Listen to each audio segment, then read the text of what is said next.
bored of this question yet? I'm not. Same, same, same, same. But look at that. Now it's a negative. What does that mean? Remember what that negative outside of the function means. That negative outside of the function not only means a stretch factor of 3, but a stretch factor of -3 vertically. So in other words, we're going to deal with, you got a reflection. Yup, this is going to give us a reflection. So let's do this step by step. Write the equation. Again, it's a -3 in front of the original function, which is the square root of 4 minus x squared. But think about it. How is this going to affect everything? It's going to only, again, because this is a vertical reflection, okay, meaning that it's a vertical reflection and a vertical stretch of factor 3, okay, right? We are only going to affect the vertical coordinates. Let's go back to this. Here we go. Remember this guy? -2, 0. Guess what? Multiply this guy by -3. Nothing happens. Still stays the same. Remember what it's called? Yep. Invariant point. There's 2, 0. There's the y coordinate. Multiply that by -3. Nothing happens. Okay. Now, let's get into some fun stuff. This, of course, is 0, 2.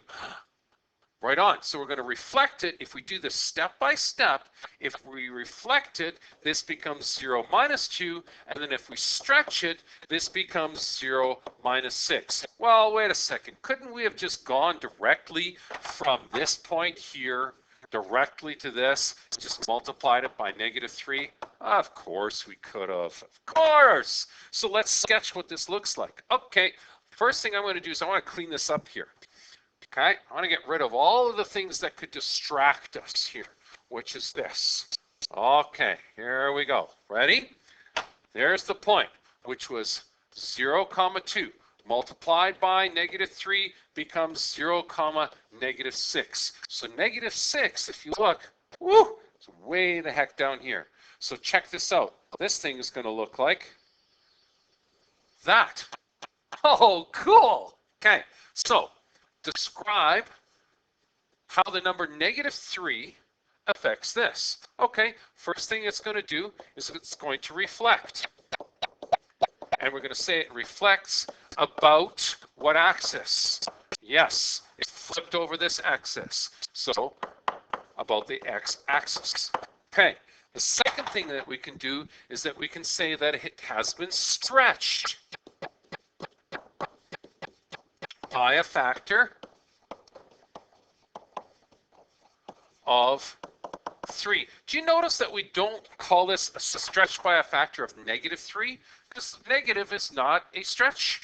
Negative is a reflection. Okay? So keep these two separate. All right? Okay. What happens to the x-intercept? Of course, because it's an x-intercept, same thing that happens all the times. Nothing. Because remember, these guys only affect the y coordinates. How about the y-intercept? Well, the y-intercept is now a -6. That is a result of the reflection, okay, about the x-axis. And it's a result, of course, of the scale factor, okay? It's a result of the scale factor of 3. Okay, so let's take a look and see what that looks like now in our wonderful little calculators. So I still have it here from the original question we did about 3 podcasts ago. There's a square root of 4 minus x squared. But now remember, if we're going to flip it and scale factor of 3, here we go. There's the flip. There's the negative. There's the scale factor of 3. And we want the original one. That's this y1 to show up right there. Okay, so here we go. Alpha 4. We're going to put the original y1, which is this one, right smack there. And like I said, I'm just going to clear this up. And let's see what our new graph looks like. Boom. And sure enough, that's exactly what we've got. Isn't that cool that this calculator does it all for us? So go back to here.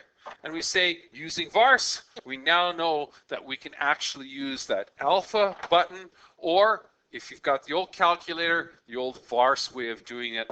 But either way, it really sets things up quite nicely for us.